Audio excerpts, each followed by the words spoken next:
The council chamber floated in the darkness of space, orbiting a dying star that pulsed with cold blue light.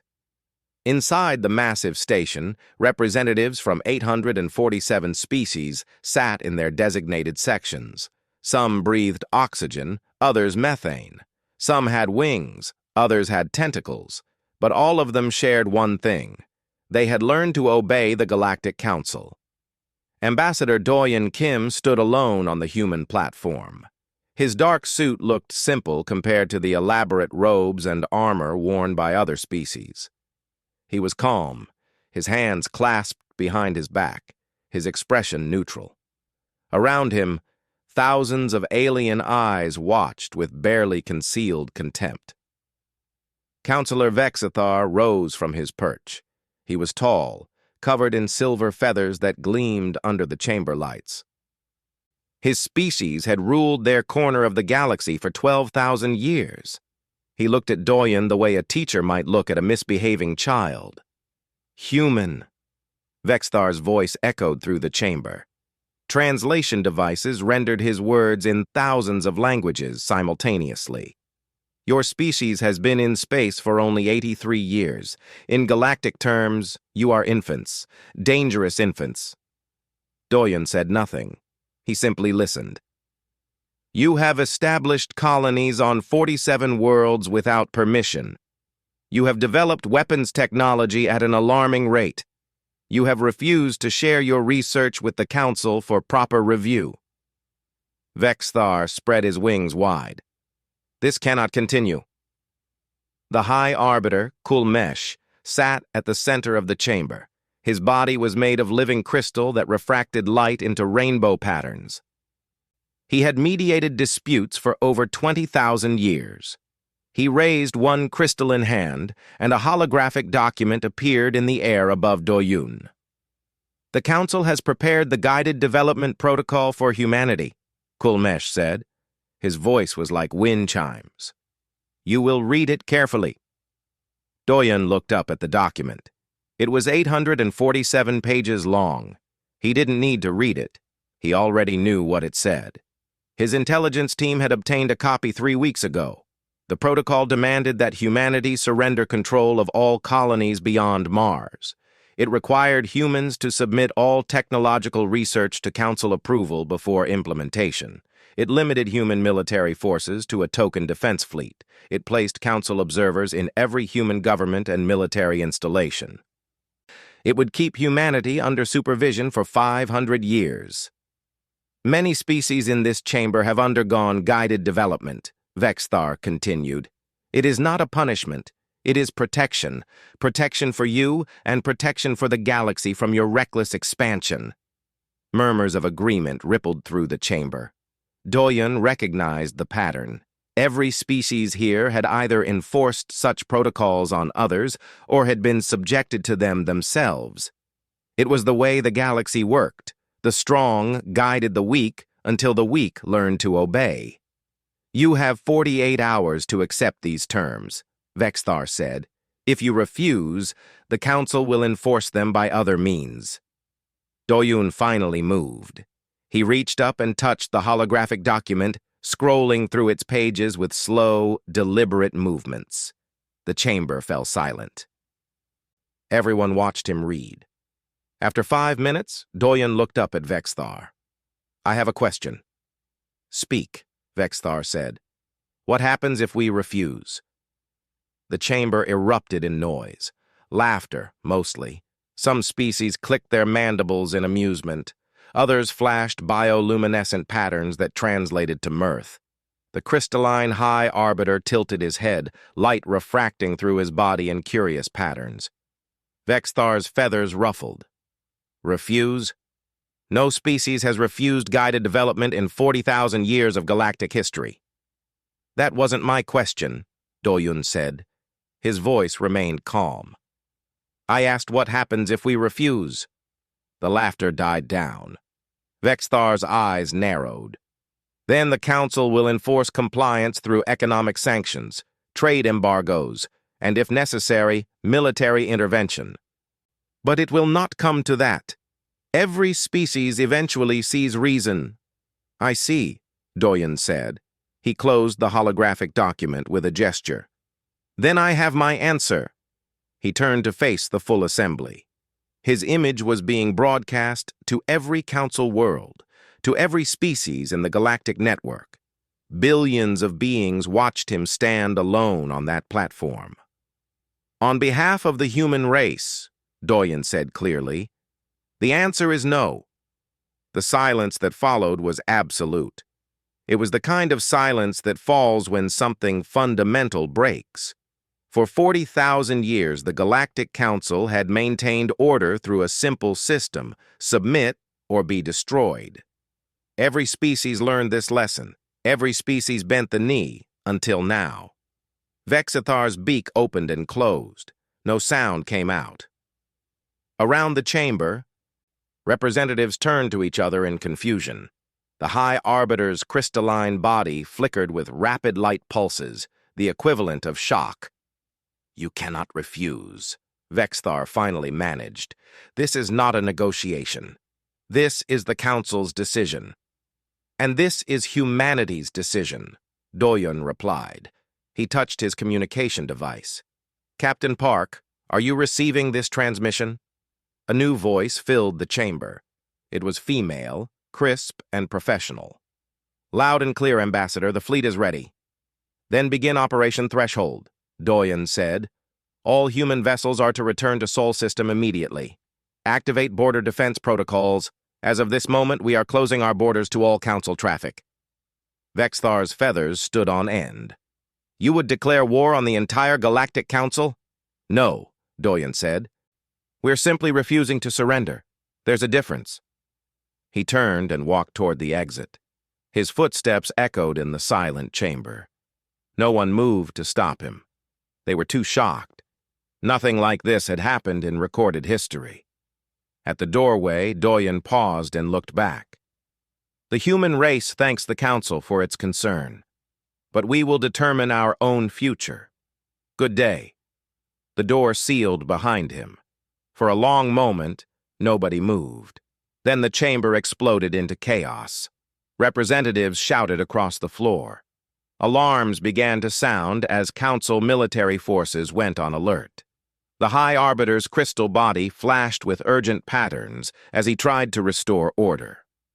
In her command chair aboard the battleship Indomitable, Captain Jiwan Park watched the transmission end. Around her, the bridge crew worked quickly to recall all human ships scattered across the sector. Outside the viewports, 300 human warships began forming into defensive formations. All vessels reporting in, Captain, her tactical officer said. We're ready. Jiwan looked at the display showing Council space. Out there, somewhere, 12,000 Council warships were preparing for conflict. Humanity was outnumbered 40-1. She smiled.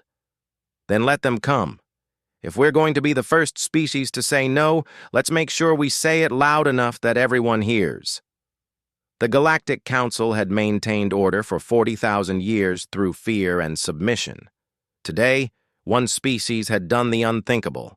They had refused, and the galaxy would never be the same. The emergency session began within hours of humanity's refusal. The Council chamber, which normally held scheduled meetings once per rotation, now filled with angry representatives demanding immediate action. Vexthar stood at the center, his silver feathers bristling with rage. This insult cannot stand, he declared. We must respond with overwhelming force, immediately. But the vote he expected did not come. Around the chamber, representatives whispered to each other. Some looked confused, others looked thoughtful. A few, particularly from younger species, looked almost excited. On Earth, Admiral Hyunwoo Choi stood in the war room deep beneath Seoul. Holographic displays surrounded him, showing the positions of every human ship and every known Council vessel. The numbers were not encouraging. 300 ships against 12,000. In any normal war, humanity would be crushed in days. Admiral, we're receiving reports from our deep space observers, his intelligence officer said. The Council fleet is assembling, but slowly. They're arguing about something. Hyunwoo studied the displays. The Council ships were moving, but without coordination. Some species were mobilizing quickly. Others hadn't moved at all. They don't know what to do, he realized. They've never faced this before. In a small research station orbiting Neptune, Dr. Minji Han worked frantically to compile her report. She was humanity's leading expert on alien psychology, and right now, her knowledge was more valuable than any weapon. Her fingers flew across the keyboard as she wrote. The fundamental difference between human psychology and Council species psychology can be summarized simply: we never learned to submit. Every species in the Council evolved on worlds where submission to stronger predators was a survival strategy. They have instincts that tell them to yield when faced with superior force. Humans evolved as persistence hunters. Our instinct when faced with superior force is to find a way around it, under it, or through it. We don't have a submission reflex. This makes us psychologically alien to every other species in the galaxy. She transmitted the report to Earth Command, knowing it would be shared with every human vessel. Understanding the enemy was the first step to survival. Across the galaxy, on the water world of Thalax Prime, a young Thalaxian named Velm watched the Council's emergency broadcast. His species had been subjected to guided development 7,000 years ago. They had never questioned it. That was just the way things were. The strong ruled, the weak obeyed. But watching Ambassador Doyun simply say no had stirred something in Velm's mind. A question he had never thought to ask. What if we had refused? He wasn't alone. On 73 different worlds, similar thoughts began to circulate. Quiet conversations in private spaces, careful questions asked behind closed doors. The Council's control had always depended on everyone believing it was absolute. Humanity's refusal had cracked that belief. In Council military headquarters, Strategic Commander Kelvon studied the human fleet deployments. He was a professional soldier who had fought in 16 conflicts. He understood tactics and strategy, but the human formations made no sense to him. They're positioning forces here, here, and here, he pointed at the display. These positions are indefensible. Any competent commander would see that. His aide, a younger officer, suggested, "Perhaps they're incompetent?" "No," Kelvan said slowly. "Their combat simulations show high competency. They know these positions are bad. They're doing it anyway." He felt a chill despite his thick hide. "We can't predict them. Everything we know about warfare assumes rational positioning. But what if they're not being irrational? What if they know something we don't?" This was the Council's nightmare. An enemy they couldn't model, couldn't predict, couldn't understand. In the asteroid belt beyond Mars, mining captain Taijin Sung received the recall order. His ship, the Mountain Wind, was supposed to return to Earth immediately. But his crew was in the middle of extracting rare minerals from a particularly rich asteroid. The work would take another 6 hours. "Captain, Council ships are approaching our position," his sensor operator announced. 3 patrol vessels. They're demanding we surrender the asteroid and our cargo. Taijin looked at his crew. 23 people who had worked with him for 5 years. They had families back on Earth. They had dreams of returning home rich. He could surrender, give up months of work, and flee. That would be the safe choice. "Load the mining charges," he said instead. "Sir," his first officer asked, "if they want our asteroid, they can have it, after we're done with it." Taijin began plotting firing solutions for the mining explosives. Not at the asteroid, but positioned where the Council ships would have to be to board them. "Captain Sung," the Council patrol leader transmitted, "you are in violation of emergency protocols. Surrender immediately or we will open fire." "This is human territory," Taijin replied calmly. "You're the ones in violation. Leave now, or find out why humans don't surrender easily." The Council patrol leader had dealt with pirates and rebels before. They always surrendered when faced with superior force. He ordered his ships forward. What happened next shocked the entire galaxy. The mining ship wasn't armed with military weapons, but mining lasers could cut through rock, and rock could be propelled at high velocity using shaped charges. The mountain wind became a weapon, turning its industrial equipment into instruments of war. The Council ships expected surrender. They got a fight. Tajin's crew worked with practiced precision, having drilled for pirates 100 times. Chunks of asteroid, each weighing tons, hurtled toward the Council vessels. Mining lasers designed to slice through stone, carved into armor plating. One Council ship retreated immediately, its commander shocked that prey was fighting back.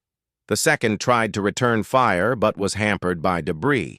The third managed to damage the Mountain Wind's engines before a perfectly timed mining charge detonated nearby, overwhelming its shields. The engagement lasted 17 minutes. When it ended, the Mountain Wind limped toward Mars for repairs, but all 3 Council ships had retreated. Tajin's crew had survived. The footage, recorded by automated buoys, spread across the galactic network within hours. One human mining ship had fought off 3 Council patrol vessels. The video showed human crew members cheering, damaged but undefeated. It showed Tajin on the bridge, calmly directing his crew like it was just another day at work. In the Council chamber, Vexthar watched the footage with growing horror. This is madness. They're willing to die rather than yield. The High Arbiter's crystalline form pulsed with thoughtful light. Not madness, principle. They value freedom more than safety. This is why they're dangerous. Then we destroy them, Vexthar insisted. But when he called for a vote on military action, the result shocked him. 412 species voted for military action.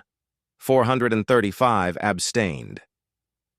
The vote failed to reach the required 2/3 majority. For the first time in 8,000 years, the Galactic Council could not agree on a military response. The unity that had held the Council together for millennia was fracturing, all because one species had dared to say no. On Earth, in her small apartment in Busan, Dr. Minji Han received a message from an anonymous source. It contained internal Council communications, leaked by someone inside their government. She read them with growing amazement. The Council members were arguing, panicking, questioning their own assumptions. Some saw humanity as a threat to be eliminated. Others saw them as a sign that the old system was failing. A few very quietly wondered if humanity was right. Minji composed a message to Admiral Hyunwoo. They're more afraid of us than we are of them. Not because of our weapons, but because we make them question everything they believe. Keep refusing. Keep being unpredictable. We're winning a war that hasn't been fought. In space, Captain Jiwon Park watched the Mountain Wind limp into Mars orbit for repairs. She sent a private message to Captain Tajin. Well done. You just showed the galaxy what one human with principles can do. The galaxy was watching now. 847 species, all wondering the same thing. If humans could refuse, could we? The Council had wanted to crush humanity quickly, to make an example of them. But they had hesitated, and in that hesitation, doubt had taken root. The shock of humanity's refusal was spreading like ripples in still water, and no one knew where those ripples would stop. The neutral zone between human and Council space was empty except for the sensors. Hundreds of automated monitoring stations floated in the darkness, watching, waiting. On one side, the Council assembled its fleet. 12,000 warships representing dozens of species formed into attack formations. On the other side, 300 human vessels held the line. The numbers told a simple story. Humanity would lose. But wars were not always won by numbers alone. Ambassador Doyen sat in his private quarters aboard the diplomatic ship Harmony. He was composing a message that would be broadcast across the entire galaxy. Every word mattered. This was psychological warfare, and his weapon was doubt. People of the galaxy, he began, his voice calm and measured. The Council has assembled a fleet to punish humanity for choosing freedom. They believe their numbers guarantee victory. They may be right, but before they attack, they should consider what they don't know about us." He paused, letting the silence build tension. Humanity has existed in this galaxy for only 83 years.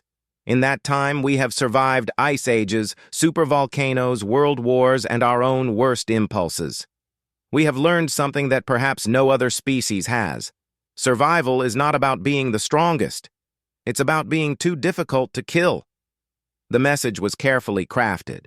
It implied threats without making specific claims. It suggested capabilities without revealing actual weaknesses. We have seeded contingencies throughout this sector. Attack us, and you will learn why Earth's dominant species has never been defeated by superior force alone. You will learn what humanity does when cornered. Doyen sent the message and waited. Within hours, it was being analyzed by every intelligence agency in Council space. They would look for clues, for hints of what humanity might be planning. They would find nothing concrete, only possibilities, and possibilities bred fear. In Council Strategic Command, Kelvan watched human fleet movements with growing frustration. The formations continued to make no tactical sense. Ships positioned in vulnerable locations, supply lines that seemed deliberately exposed, patrol patterns that left gaps in coverage. "It's a trap," his senior tactical officer said. "It must be. No one positions forces this badly unless they're trying to lure us in." "But what's the trap?" Kelvan demanded. "I see the bait. But where's the hook?" That was the question that paralyzed the Council fleet. They saw what looked like easy targets, but decades of warfare had taught them that easy targets were usually traps. The problem was, they couldn't figure out what the trap was. Every model they ran showed human defeat, but the humans acted like they had a winning strategy. Colonel Junho Lee commanded the 7th Human Defense Squadron, positioned in what every tactical manual said was a suicide location. His 12 ships orbited a gas giant with no strategic value, far from any support. Council scouts had marked his position as a priority target. "Colonel, we're being painted by Council targeting sensors," his tactical officer reported. "4 ships approaching. They think we're an easy kill." Junho smiled. "Execute Plan Ghost." His squadron activated specialized jamming systems, technology humanity had developed specifically for this conflict. The ship's electronic signatures vanished from Council sensors. At the same time, decoy drones launched, each broadcasting false signals that looked like human warships. The Council ships found themselves facing not 12 targets, but 40, and none of them were where they expected. Junho's squadron was already moving, using the gas giant's magnetic field to mask their escape vector. The Council ships fired at the decoys, wasting ammunition on empty drones. By the time they realized the deception, Junho's squadron was gone, vanished into the vastness of space. The entire engagement was recorded and transmitted back to Council Command. Kelvan watched the footage and felt his blood run cold. The humans had vanished. Not retreated, vanished. His sensors showed nothing. His ships found nothing. 12 human warships had simply disappeared. "Find them," he ordered, but even as he spoke, he knew what this meant. If humans could make whole squadrons invisible, how many ships were actually out there? The Council thought they faced 300 vessels. But what if that was wrong? What if there were more, hidden, waiting? The fear spread. Council fleet commanders began reporting phantom contacts. Sensors picked up brief signals that vanished before identification. Every shadow in space became a potential human ambush. The Council fleet slowed its advance, commanders unwilling to rush into unknown threats. Intelligence officer Sora Bay sat in a cafe on the Council station, Kelthera 3. She looked like a civilian trader, one of thousands passing through the busy station. But she was human military intelligence, embedded deep in Council space. Her job was to listen and learn. The conversation at the next table was enlightening. Two council military officers speaking quietly over drinks. "I don't understand why we're waiting," the younger one said. "We outnumber them 40-1. The older officer shook his head. "Numbers don't matter if you don't understand your enemy. Do you know what scares me? We've studied humans for 80 years, and we still don't understand them. Every model we build, they break. Every prediction we make, they ignore. It's like fighting shadows." Sora recorded the conversation and transmitted it to Earth Command with a simple message. "The bluff is working. They're afraid of what they don't know." On Earth, Dr. Minji Han analyzed the intelligence reports flooding in. The council was seeing patterns that weren't there, inventing threats that didn't exist. Their own psychology was working against them.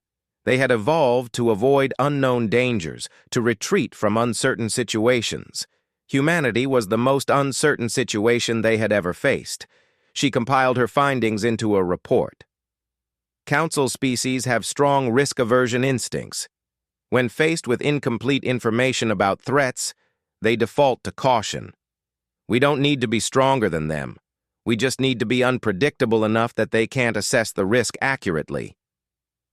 The bluff was working, but it couldn't work forever. Eventually, the council would either attack or retreat. Humanity needed something more. That something came from an unexpected source. Dr. Yuna Shin was a civilian xenobiologist who had been studying council psychology. She approached Ambassador Doyen with an outrageous proposal. "I want to deliver a package to the High Arbiter," she said. "In person." "That's insane," Doyen replied. "You'd be walking into the heart of council space." "Exactly," Yuna said. "That's why it will work. We've been acting like we're afraid of them. What if we show we're not?" 3 days later, a single human science vessel requested docking permission at the council's central station. The request was so audacious that it was approved simply because no one knew how to respond. Dr. Yuna Shin walked through the station surrounded by aliens who watched her with a mixture of fear and curiosity. She carried a sealed container to the High Arbiter's chambers. The guards searched it thoroughly. Finding only data chips, they allowed her to present it to Kulmesh personally. "What is this?" the crystalline being asked, light refracting through his body in puzzled patterns. "A gift," Yuna said calmly. "Humanity's contingency plans, all 47 of them." Kulmesh inserted the data chips into his reader. What he saw made his crystalline structure flicker with alarm. Detailed plans for disrupting council supply lines, methods for turning council member species against each other, psychological warfare strategies, economic sabotage protocols. None of it involved direct military confrontation. All of it was devastatingly effective. "Why are you showing me this?" Kulmesh asked. "Transparency," Yuna said. "We want you to understand something. We don't want war. But if you force us into one, we won't fight the way you expect. We'll fight the way humans have always fought, by being too costly to defeat." She left the data chips and walked out of the council station. No one stopped her. They were too busy reading the plans she had left behind. Back on Earth, Admiral Hyunwoo received Yuna's report. "Did we really develop 47 contingency plans?" he asked his staff. "No, sir," his intelligence chief replied. "We developed 12. Dr. Shin invented the other 35 on the flight over." Hyunwoo laughed despite the tension. She bluffed. "Yes, sir. And now the council thinks we're even more prepared than we actually are." In the council war room, Kelvan read through the human plans with growing dread. Some of them were brilliant. Some were terrifying. All of them suggested a level of strategic thinking he hadn't anticipated. And these were just the plans they had chosen to reveal. What else might they have prepared? He went to Vexathar with his conclusion. "We cannot attack. Not without better intelligence. The risk is too high." Vexathar's feathers bristled with rage, but even he could see the truth. The council fleet remained in position, but the order to attack did not come. They were paralyzed by uncertainty, by fear of the unknown. And in space, Captain Jawan Park watched the Council fleet hold position. "They're not attacking," she reported to Earth.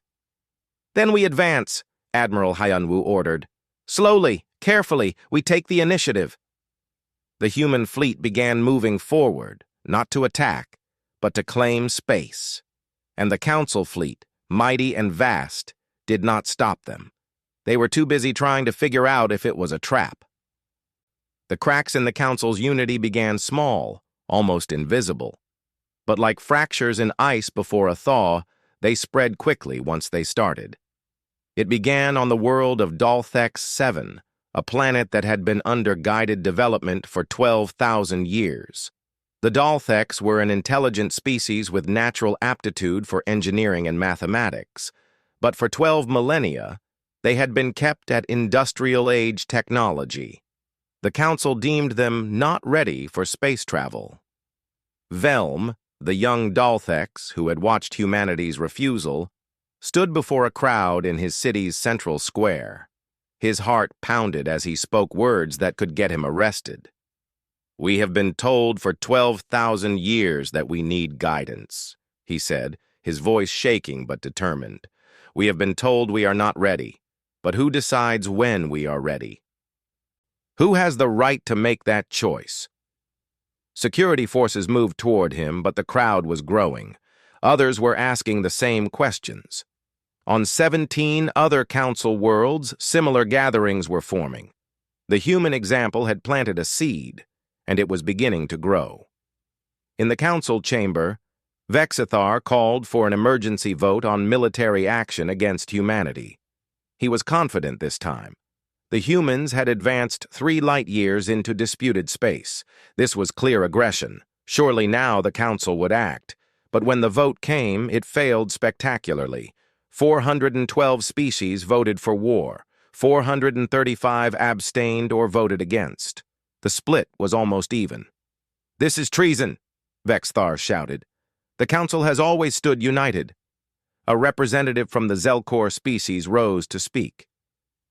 They were an old race, almost as ancient as Vexthar's people. "United in what? In maintaining control? In keeping younger species suppressed? Perhaps the humans are right to question our authority?" The chamber erupted in argument. Species that had coexisted peacefully for millennia now shouted at each other. The center was not holding. Envoy Minseok An traveled in secret to meet with Dalthex representatives. His ship used civilian transponders, avoiding Council patrols. The meeting took place in an abandoned orbital station, far from official eyes. 3 Dalthex sat across from him in the dim station. They looked nervous but determined. "You are taking a great risk meeting with us," one of them said. Minseok smiled. "Not as great as the risk you're taking by talking to me. Your government still answers to the Council." "Not for much longer," another Dalthex replied. "We are preparing a declaration. Independence, self-determination, like you humans claimed." "You understand the Council might respond with force?" Minseok asked. "We know, but you showed us something. You showed us that it's possible to say no, that we don't have to accept change just because they've been there for a long time." The Dalthex leaned forward. "Will humanity support us?"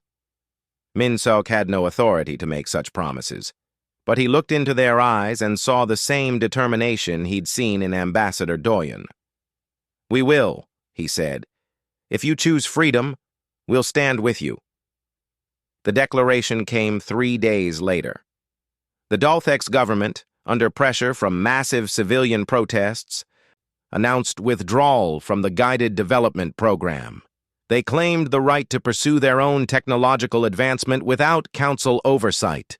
The Council was paralyzed. If they sent forces to suppress the Dalthex rebellion, they would have to pull ships from the human border.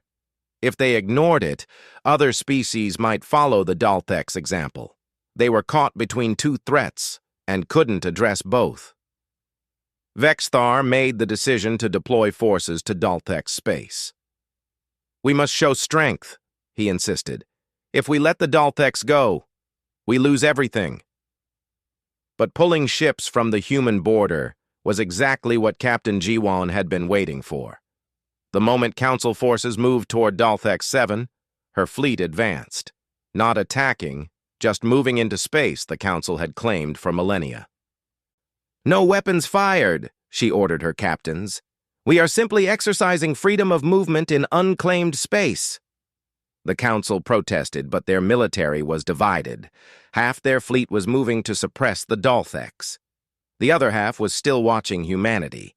Neither force was strong enough to act decisively. Intelligence Officer Sora Bay transmitted urgent reports from deep inside Council space. 7 more species are considering independence declarations. The Council is fragmenting. Our refusal has exposed every crack in their system. On Earth, Admiral Hyunwoo coordinated with civilian leaders. "We need to support the Dalthex without starting a full war. Humanitarian aid, technical assistance, but no direct military intervention unless the Council attacks them." The supply ships left Earth within hours. Food, medical supplies, industrial equipment, all marked with both human and Dalthex symbols. It was a clear message. Humanity stands with those who choose freedom. Dr. Minji Han watched the situation develop with a mixture of hope and fear. "We've started something we can't control," she told her colleagues. "The entire council system is destabilizing." "Is that bad?" one researcher asked. "I don't know," Minji admitted. "Systems that have existed for 40,000 years don't collapse cleanly. There will be chaos, maybe violence, but maybe that's the price of freedom."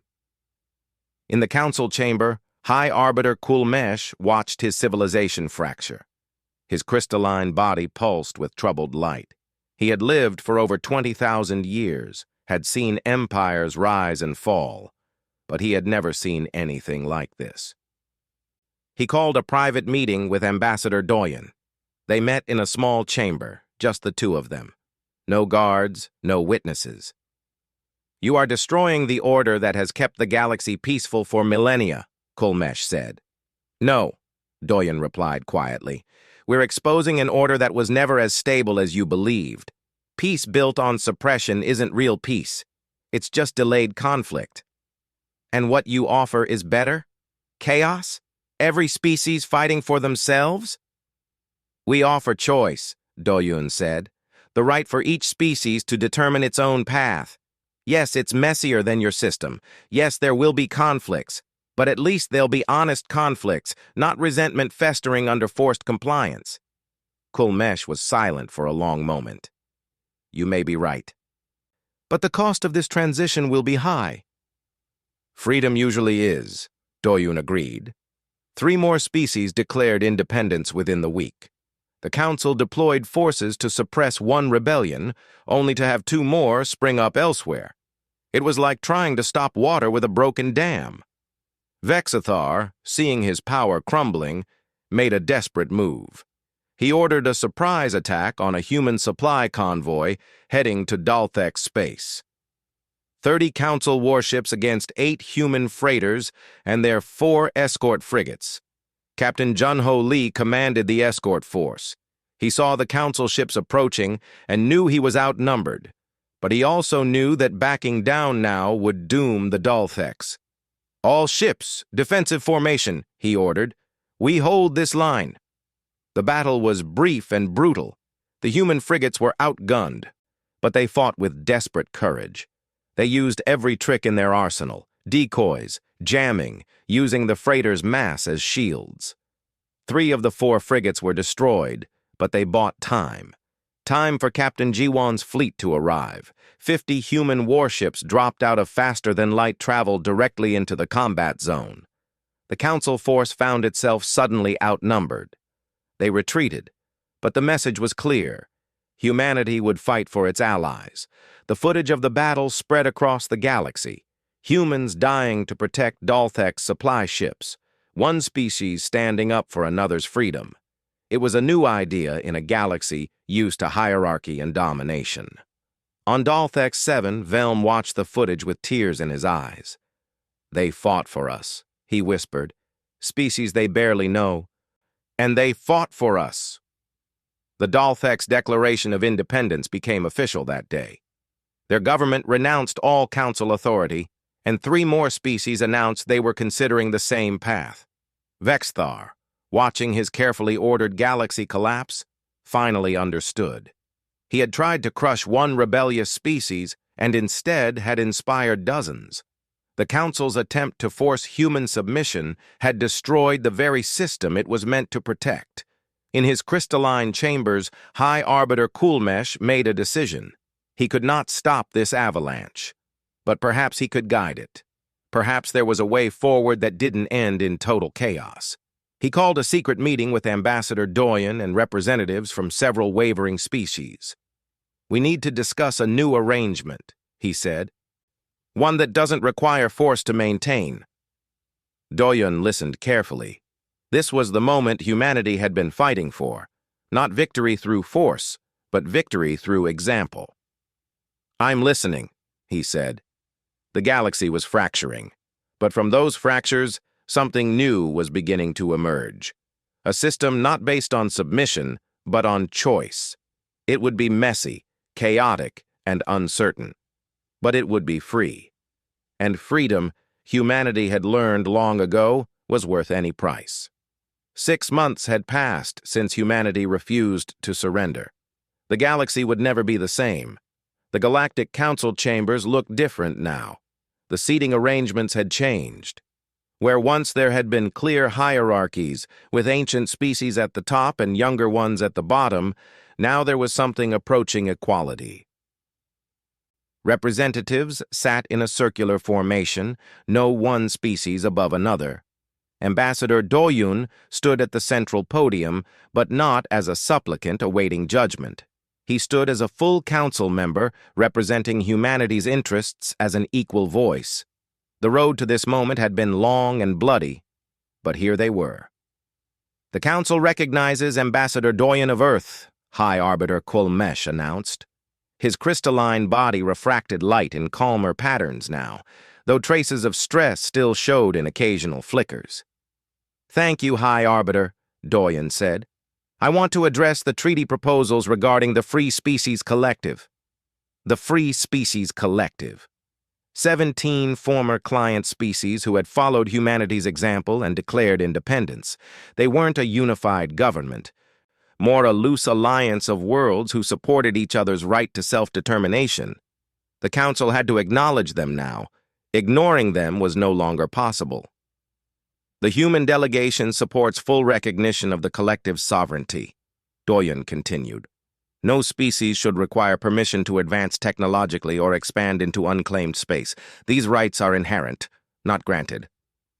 There was grumbling from the older species, but not the outrage there would have been 6 months ago. They had learned that forcing the issue led to more rebellions. Better to adapt than to fight an unwinnable war. Vexthar was absent from the chamber. He had been removed from his position after the failed military actions against humanity and the Dalthex. He now lived in isolation on his homeworld, bitter and uncomprehending. The galaxy had moved past him. On Earth, Admiral Yunwu stood in his office, looking at casualty reports. 437 human military personnel killed in the conflict. Thousands more wounded. Every name was a person, a family mourning. Victory had not been free. But when he looked at the other reports, he saw something else. The Dalthex had launched their first faster-than-light capable ship last week. 3 other species in the collective were developing space programs. Technology that the Council had suppressed for millennia was flourishing. "Was it worth it?" his aide asked quietly. Hyunwoo thought of the humans who had died defending supply convoys, holding impossible positions, buying time for allies. Ask the Dalthex. Ask the species who can now choose their own futures. They'll tell you. Captain Jiwon Park walked through the halls of the new Joint Military Academy established on Mars. Human instructors worked alongside Dalthex engineers and Zelkor tacticians. They were teaching the collective species how to defend themselves. "We never expected this," a Dalthex officer said to her. "6 months ago, we were suppressed. Now we're learning to build starships." "How does it feel?" Jiwan asked. "Terrifying," the Dalthex admitted. "For 12,000 years, the Council made all our decisions. Now we have to make them ourselves. What if we make mistakes?" "You will," Jiwan said honestly. "Everyone does. But they'll be your mistakes to learn from. That's what freedom means." Dr. Minji Han published her final paper on the psychological impact of humanity's refusal. It had been downloaded over 14 billion times across the galactic network. Species that had accepted subjugation for thousands of years were questioning everything. Her conclusion was simple. The human advantage was not technology or tactics. It was our cultural inability to accept submission as inevitable. We carried into space the same stubborn refusal to yield that kept our ancestors alive through ice ages and catastrophes. Other species saw the Council's power and surrendered. We saw it and asked, "How do we beat this?" That difference changed the galaxy. On the water world of Thalax Prime, Velm had become a political leader. The protests he started had grown into a movement that forced his government to declare independence. Now he faced the enormous task of actually governing a free society. He received a message from Ambassador Do Yoon. It was simple. "Freedom is harder than submission. You'll make mistakes, but you'll also achieve things you never imagined possible. Humanity stands ready to help, but the path forward is yours to choose. Good luck." Velm read it several times. The responsibility was overwhelming, but it was theirs. That made all the difference. In the council chambers, High Arbiter Kulmesh proposed a revolutionary change to the council charter. After 40,000 years, the rules that had governed galactic civilization were being rewritten. "No species shall be subjected to guided development without consent," he read from the new proposal. "Sovereignty is inherent, not granted. All species have the right to determine their own development paths, limited only by the rights of other species to do the same." It was the human philosophy, codified into galactic law. Not everyone supported it. Older species grumbled that it would lead to chaos. Some predicted wars and conflicts without the Council's firm guidance. But when the vote came, it passed. 496 species in favor, 351 abstaining or opposed. The old order had fallen. A new one was rising. Intelligence Officer Sora Bay returned from deep cover, her mission complete. She had spent months inside Council space watching the transformation from within. Her final report made one thing clear: the change was real and irreversible. "The Council tried to suppress one species and lost control of dozens," she wrote. "But the fascinating thing is that most Council species don't want to return to the old system. They've seen the alternative.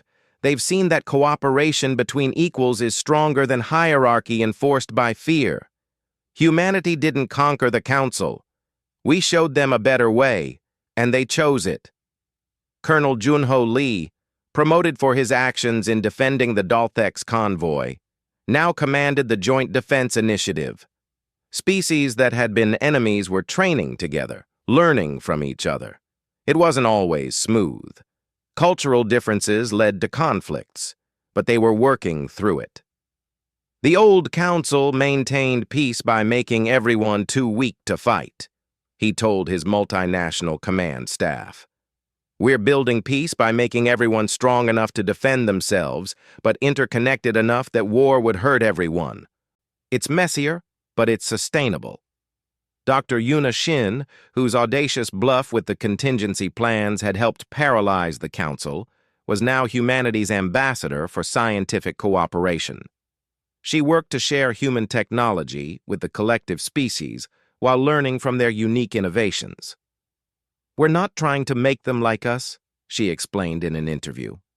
We're trying to help them become the best version of themselves. That's what we wanted for humanity.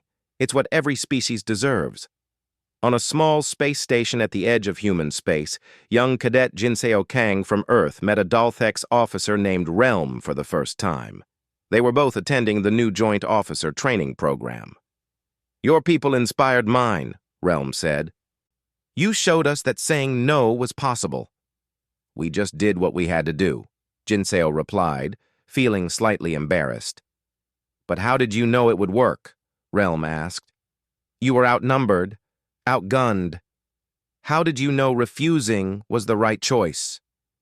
Jinseo thought about that. "We didn't," he admitted. "We couldn't know. But we decided that some things are worth the risk: freedom, dignity, the right to choose our own path, even if that path leads to failure. That's what makes us human." Realm considered this, and now it's what makes us free, all of us. Ambassador Doyen stood in the observation deck of the Council Station, looking at the stars. 6 months ago, he had stood in this same spot and delivered humanity's refusal. It had seemed impossible then, suicidal even, but they had survived, more than survived. They had changed everything. High Arbiter Kulmesh joined him at the viewport. They stood in silence for a while, two beings from vastly different species contemplating what they had built together. "I thought you would destroy us," Kulmesh finally said. "I thought your refusal would bring war and chaos." "It did bring those things," Doyen acknowledged. "Just not the way you expected."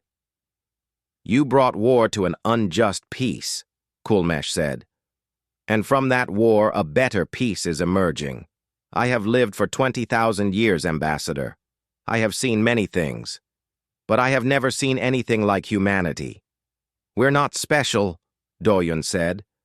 "We just never learned to accept change as inevitable. Any species could do what we did." "But only you did it," Kulmesh replied. "That makes you special." The galaxy was changing. The old hierarchies were crumbling. New alliances were forming. There would be conflicts ahead, misunderstandings, mistakes. Freedom was messier than control, but it was real. Humanity had come to the stars expecting to find their place in an established order. Instead, they had refused to accept that order and built something new, not through conquest, but through example, not by destroying the old system, but by showing that another way was possible. The Galactic Council still existed, but it was no longer an instrument of control. It was becoming what it should have been all along, a forum for equals to cooperate and resolve disputes.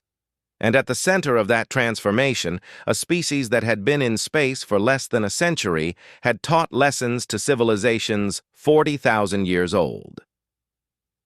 Because sometimes the greatest strength is not the power to dominate, but the courage to say no. Ambassador Doyen looked at the stars and smiled. Somewhere out there, other species were watching humanity's example. Other subjugated peoples were asking themselves the same question: what if we refused? The answer to that question was reshaping the galaxy, and humanity would stand with anyone brave enough to ask it. Freedom was spreading, not through force, but through inspiration, and that was the most powerful weapon humanity had ever wielded.